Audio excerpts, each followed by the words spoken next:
নমস্কার, আমার বাংলা সংবাদে আমি অনুষ্মা দাস আপনাদেরকে স্বাগত জানাচ্ছি। প্রথমেই সংবাদ শিরোনাম। ধলাইয়ের অপহৃত অটোচালককে উদ্ধার পুলিশের, নেপথ্যে মাদক পাচার বাণিজ্য।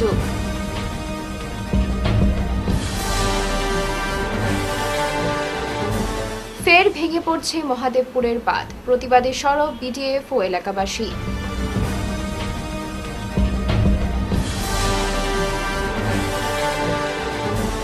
ছয় নম্বর জাতীয় সড়কে তীব্র যানজট, চরম দুর্ভোগে পথচারী ও যান চালকরা।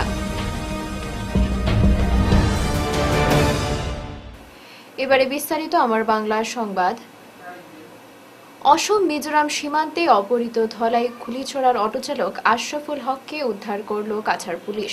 গত ২৬ জানুয়ারি অসম মিজোরাম সীমান্ত থেকে আশরাফুল হককে অপহরণ করেছিল বন্দুকধারীর দল। অপহরণের পর আশরাফুলের বাড়িতে ভিডিও পাঠিয়ে ১০ লক্ষ টাকা দাবি করে তারা। এই ঘটনা কাছাড় পুলিশের নজরে আসতেই অভিযানে নেমে সীমান্ত এলাকা থেকে অক্ষত অবস্থায় আশরাফুল হককে উদ্ধার করে পুলিশ। এ বিষয়ে কাছাড়ের পুলিশ সুপার নোমাল মাহাতো জানান, মিজোরাম থেকে উদ্ধার করা হয় আশরাফুল হককে। মিজোরামের বন্দুকধারী দুষ্কৃতিকারীরা অপহরণ করে আটক রেখেছিল আশরাফুলকে। গোটা ঘটনার সাথে মাদকদ্রব্যের যোগসূত্র আছে বলে জানান পুলিশ সুপার। অপহরণের প্রায় ৩ দিনের মাথায় আশরাফুলের মোবাইল থেকে তার পিতার মোবাইলে ১ মিনিট ১০ সেকেন্ডের একটি ভিডিও আসে। সেই ভিডিওতে দেখা যায় অত্যাধুনিক অস্ত্রে সজ্জিত ৪-৫ জন ঘিরে রেখেছে আশরাফুলকে। চোখ ও হাত বাঁধা অবস্থায় মাটিতে পড়ে রয়েছে আশরাফুল। ভিডিও বার্তায় সশস্ত্র উগ্রবাদী দল মুক্তিপণ না দিলে আশরাফুলকে মেরে ফেলার হুমকি দেয়। নির্দিষ্ট সময়ের ভেতর মুক্তিপণ না দিলে মেরে ফেলা হবে আশরাফুলকে। বিষয়টি অবগত হওয়ার পর নড়েচড়ে বসে প্রশাসন। শুক্রবার সকাল থেকে ঘটনার তদন্তে নামেন অতিরিক্ত পুলিশ সুপার ক্রাইম সহ পুলিশ সুপারও। শনিবার ভোর ৪টে নাগাদ আসাম মিজোরাম সীমান্ত থেকে অক্ষত উদ্ধার করা হয় আশরাফুলকে। তদন্ত দেখা গৈছে যে অসম মিজোৰাম সীমান্তৱৰ্তী অঞ্চল পুলিচেৰা, তাত আমাৰ বৰ্ডাৰ আউটপোষ্টো আছে, সেই অঞ্চলৰ পৰাই সেই মানুহজন নাইকিয়া হৈছিলে। আৰু তাৰ পাছত তেওঁলোকৰ মতে তেওঁলোকে পৰিয়াল সূত্ৰই আমাক জনাইছে যে তেওঁলোকে মানুহজনক মিজোৰামৰ ভিতৰত গৈছিলে, মিজোৰামৰ পৰা তেওঁলোকক মণিপুৰলৈ লৈ যোৱা বুলি তেওঁলোকে কৈছে। কিন্তু আজি আমি যোৱা নিশা আমি গভীৰ গোটেই বিষয়টো তদন্ত কৰিছো আৰু তদন্তকালত দেখা গৈছে যে মানুহজন মিজোৰামতে আছিলে, মণিপুৰলৈ যোৱা নাই। তো সেই গভীৰ অৰণ্যৰ মাজত আমি তেওঁৰ লোকেশ্যন বা তেওঁৰ অৱস্থান আমি গম পাইছিলোঁ। গম পাই পেলাই আমি মিজোৰাম আৰক্ষীৰ লগতো যোগাযোগ কৰিছোঁ আৰু মিজোৰাম আৰক্ষীও আমাক সম্পূৰ্ণ সহযোগ কৰিছে আৰু তাৰ সহযোগৰ ভিত্তিতে আমি পুৱতি নিশা মানুহজনক ৰিকভাৰ কৰিবলৈ সক্ষম হ'লোঁ। বৰ্তমান আমি তেওঁক দূৰ তদন্ত চলাই আছোঁ, সোধপোছ কৰি আছোঁ। আৰু প্ৰাৰম্ভিক তদন্তত দেখা গৈছে যে এক ধৰণৰ নিচাযুক্ত সামগ্ৰীৰ সৈতে জড়িত এটা চক্ৰৰ সৈতে মানুহজন জড়িত আছে বুলি আমি প্ৰাৰম্ভিক তদন্ত গম পাইছোঁ। তো গোটেই বিষয়টো আমি অনুসন্ধান কৰি আছোঁ আৰু যিসকল লোকে গোটেই বিষয়টোৰ লগত সম্পৰ্কিত হৈ আছে সকলোৰ বিৰুদ্ধে আমি আইনগত ব্যৱস্থা ল'বলৈ তৎপৰ হৈ আছোঁ। তেওঁলোকে যিকেইজন মানুহৰ বিৰুদ্ধে তেওঁলোকে এজাহাৰ দাখিল কৰিছে সেইকেইটা তেওঁলোকৰ পৰিয়ালৰ মানুহ, আৰু পৰিয়ালৰ মানুহতো তেওঁলোকৰ এটা আৰ্থিক লেনা দেনা আছে। আর তার লগতে বছর খানেক আগে নদী ভাঙন প্রতিরোধে গণিরগ্রাম মহাদেবপুর এলাকায় বাঁধ তৈরি করা হয় জলসম্পদ বিভাগের তত্ত্বাবধানে। যদিও এই বাঁধের স্থায়িত্ব ৩ বছর হবার কথা, কিন্তু তৈরির ১ বছরের মধ্যে ভেঙে পড়ছে এই বাঁধ। নিম্নমানের কাজের অভিযোগ তুলে এবার সরব হলেন বরাক ডেমোক্রেটিক ফ্রন্টের স্থানীয় কর্মকর্তা সহ ভুক্তভোগী জনগণ। রবিবার আয়োজিত প্রতিবাদ কর্মসূচিতে বক্তব্য রাখতে গিয়ে বিডিএফ আহ্বায়ক মিনহাজউদ্দিন লস্কর বলেন, জলসম্পদ বিভাগের নির্দেশিকা অনুযায়ী এই কাজের ন্যূনতম স্থায়িত্ব ৩ বছর হওয়ার কথা, কিন্তু তৈরির ১.৫ বছরের মাথায় বাঁধে ভাঙন দেখা দিয়েছে। সংশ্লিষ্ট ঠিকাদার রোহিত গুলগুলিয়া যদি সঠিক গুণমান বজায় রেখে কাজ করতেন তাহলে এমন হওয়ার কারণ নেই। তিনি অবিলম্বে এ ব্যাপারে জলসম্পদ বিভাগের হস্তক্ষেপ দাবি করেছেন। স্থানীয়দের বক্তব্যেও এদিন বিষয়টির গুরুত্ব অবিলম্বে সরকারি হস্তক্ষেপের দাবি উঠে এসেছে। তারা জানিয়েছেন, এ মর্মে একটি স্মারকলিপি অনতিবিলম্বে জেলা শাসক তথা বদরপুরের জলসম্পদ আধিকারিকের হাতে তুলে দেওয়া হবে। তবে এরপরও যদি কাজ না হয় তবে তারা অবশ্যই এই ইস্যুতে গণতান্ত্রিক উপায়ে বৃহত্তর আন্দোলন গড়ে তুলবেন। এদিনের কর্মসূচিতে অন্যান্যদের মধ্যে উপস্থিত ছিলেন সুমন্ত নাথ, সমীরণ নাথ, জুয়েল বরভুইয়া, অরুণ দাস, পুলক নাথ, জয়ন্ত নাথ, সুব্রত নাথ, নির্মল নাথ, নিজামুদ্দিন, আজমল হোসেন, অরূপ নাথ, নৃপতি রঞ্জন নাথ, মিঠুন নাথ, বুলন নাথ, শশাঙ্ক নাথ প্রমুখ। এই অবস্থা আপনারা দেখতে পাচ্ছেন, কাজ পুরা একদম এই ব্যাঙ্গে চলে যাচ্ছে।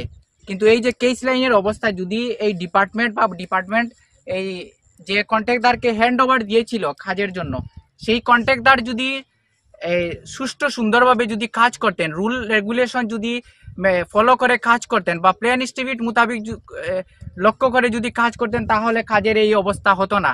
কিন্তু এই কন্ট্রাক্টরের নাম হচ্ছে রোহিত গুলগুলিয়া।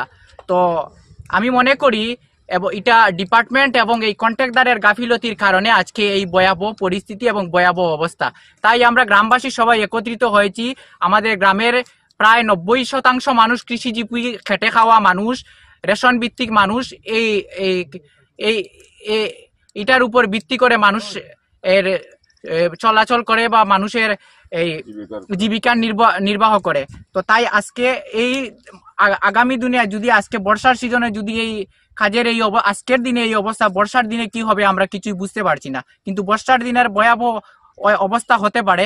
তাই বর্ষার সিজনের আগে এই কাজটা যাতে অতি সত্বর পূরণ করা হয় এবং এই কাজকে যাতে সংশোধন করা হয় এবং রিপেয়ারিং করা হয়। যেহেতু কাজের লিমিট 3 বছর, তাই 3 বছর কমপ্লিট হয় না, এখনো 1.5 বছর কমপ্লিট হয়েছে। 1.5 বছর হওয়ার আগেই কাজটা নষ্ট হয়ে গিয়েছে। তাই আমরা আমাদের করজোড়ে দাবি, আমাদের গ্রামবাসী সবার দাবি, যাতে এই কাজটা বর্ষার আগে সংশোধন করা হয়। যদি এই কাজটা যদি সংশোধন না করা হয়, তাহলে আমরা অন্যথায় আমরা এই গণতান্ত্রিক পদ্ধতিতে আমরা প্রতিবাদী মিছিল সাব্যস্ত। যখন রাস্তা এই প্রোটেকশন কাজ করা হয়, তখন রাত্রেবেলা কাজ মানুষের চোখে দুলা দিয়া কাজ করছে এবং যে ড্রেনগুলা করা হয়েছে গর্ত ভালোভাবে করছে না, ইটও দিছে না ভালোভাবে, বালি দিয়া মারিয়া গেছে গিয়া, আমরা ঠগাইয়া গেছে গিয়া। তা আমরা কিভাবে এটা সহায় হই, ওটা মুখ্যমন্ত্রীর কাছে বারবার দৃষ্টি আকর্ষণ করছি। আমি এই বলি আমার মত প্রকাশ করিলাম। মেঘালয়ে চলমান সড়ক সংস্কারের জন্য কাছাড় জেলার কালাইন থেকে মালিডহর পর্যন্ত 6 নম্বর জাতীয় সড়কে তীব্র যানজটের সৃষ্টি হয়েছে। সহস্রাধিক যানবাহন আটকে পড়ায় সাধারণ যাত্রী ও রোগীরা চরম দুর্ভোগের শিকার হচ্ছেন। গত এক সপ্তাহ থেকে ওই সড়কে যানজট চরম আকার ধারণ করেছে। মাত্র কয়েক কিলোমিটার পথ অতিক্রম করতেই লেগে যাচ্ছে 3 থেকে 4 ঘন্টা। জরুরি প্রয়োজনে মানুষজন হেঁটে পথ পার হতে বাধ্য হচ্ছেন। বিজেপি নেতা সুব্রত চক্রবর্তী প্রশাসনের হস্তক্ষেপ কামনা করে বলেন, সেতুর দুপাশে পুলিশের প্রহরা বসালে যানজট কিছুটা কমতে পারে। भाई साहब, आप कितने दिन से यहाँ पे खड़े हो?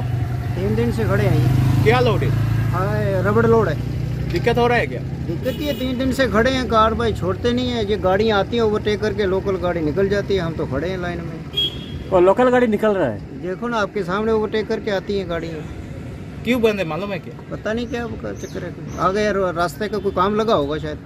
खाना पीने में दिक्कत हो रहा है ना? दिक्कत तो अभी गाड़ी में बना है, थोड़ा बहुत तो बना रहे हैं, उसको खा रहे हैं। अच्छा ये सब जो गाड़ी जा रहा है, आप लोग ऐसे नहीं जाते?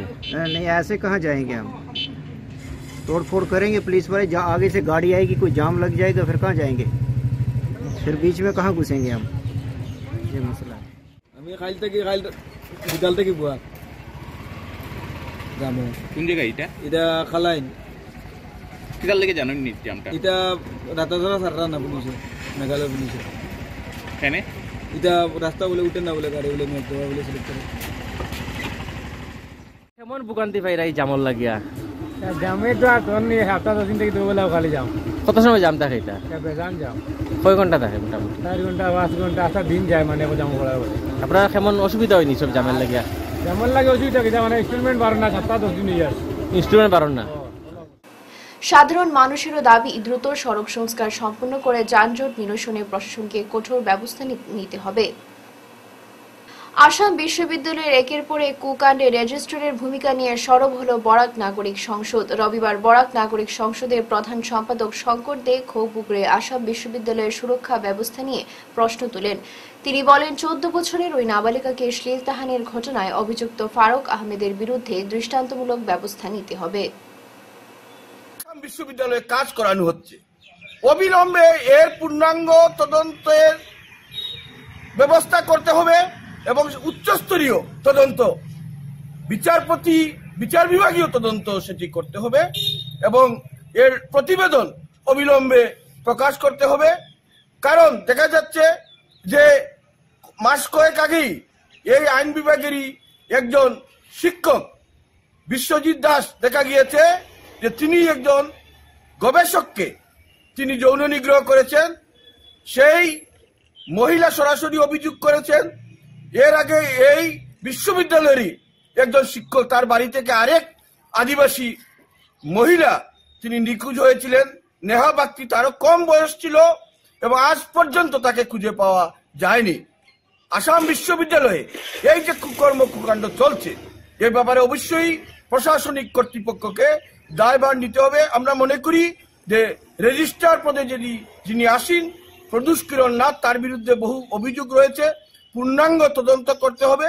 কেন নাবালিকাকে দিয়ে কাজ করানো হচ্ছে, কেন বারবার এভাবে যৌন নিগ্রহের ঘটনা ঘটছে, এটা কিন্তু বরাক উপত্যকাবাসী তথা দেশবাসী শুভবুদ্ধি সম্পন্ন মানুষ কোনোভাবেই মেনে নিতে পারছেন না। তাই এ ব্যাপারে সরকারকে অবিলম্বে হস্তক্ষেপ করতে হবে। আমরা এই জোরালো দাবি উত্থাপন করছি।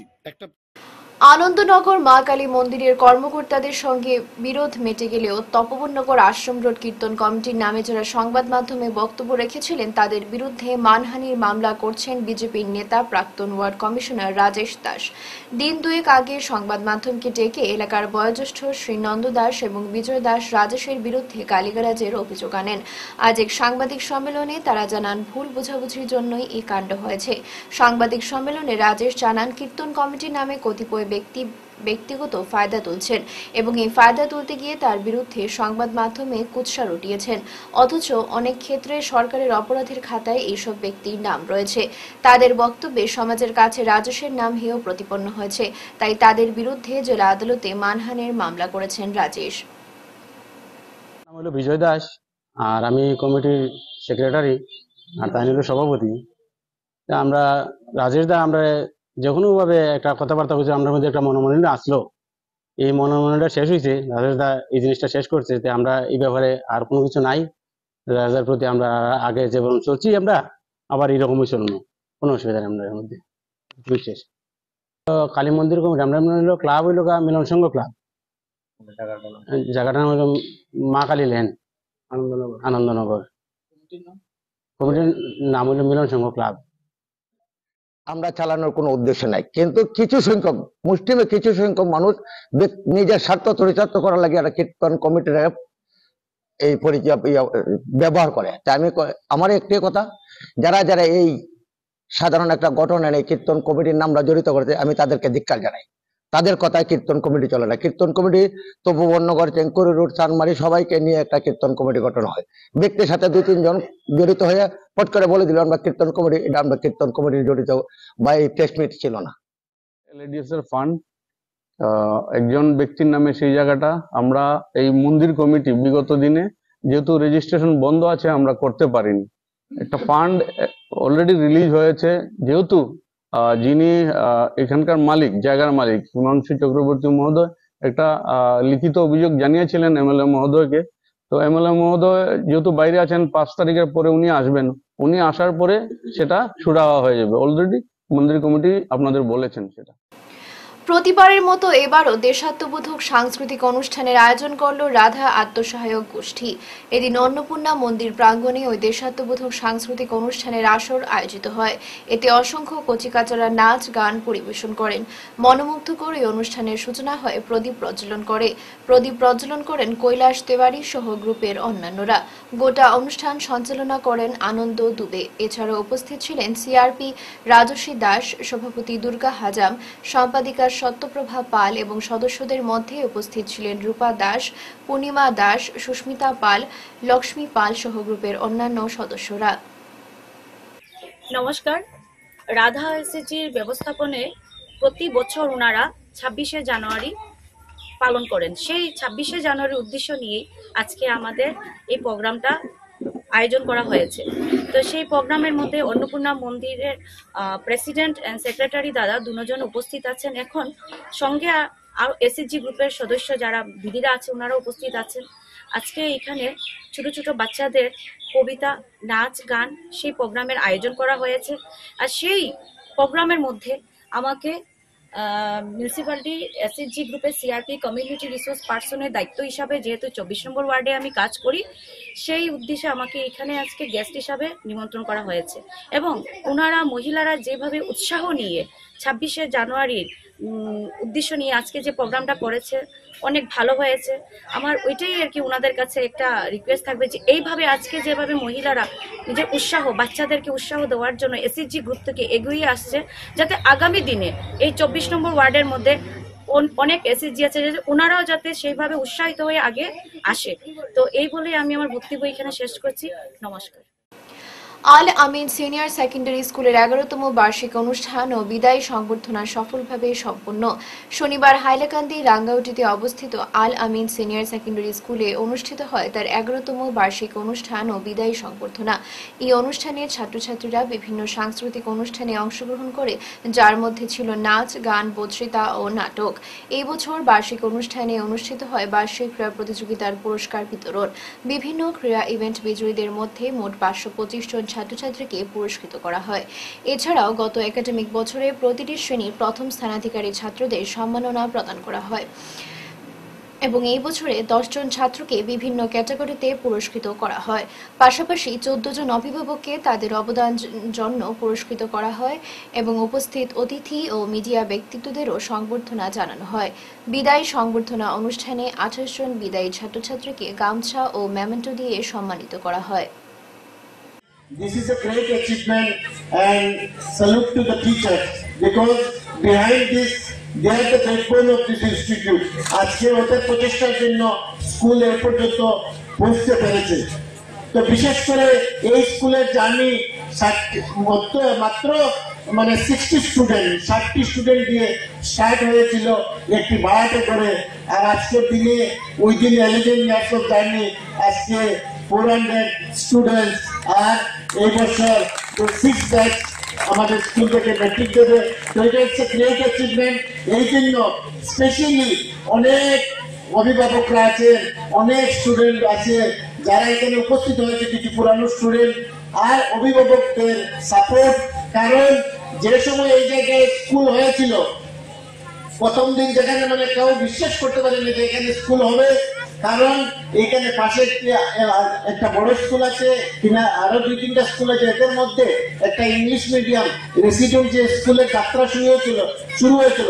যে আজকে এই মঞ্চ থেকে, এই প্ল্যাটফর্ম থেকে আমি ওদেরকে, ওই সমস্ত গার্জিয়ানকে ধন্যবাদ জ্ঞাপন করছি যারা শুরুতে এই স্কুলের জন্য অনেক সাপোর্ট দিয়েছেন, মেন্টালি হোক, ফাইন্যান্সিয়ালি হোক। শেষ করার আগে বিশেষ খবর আরো একবার। ধলাইয়ের অপহৃত অটোচালককে উদ্ধার পুলিশের, নেপথ্যে মাদক পাচার বাণিজ্য।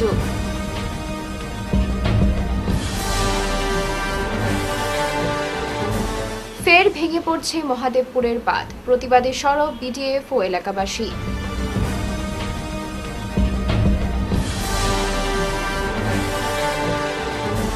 6 নম্বর জাতীয় সড়কে তীব্র যানজট, চরম দুর্ভোগে পথচারী ও যান চালকরা। এখনকার মতো আমার বাংলা সংবাদ এই পর্যন্তই। নমস্কার।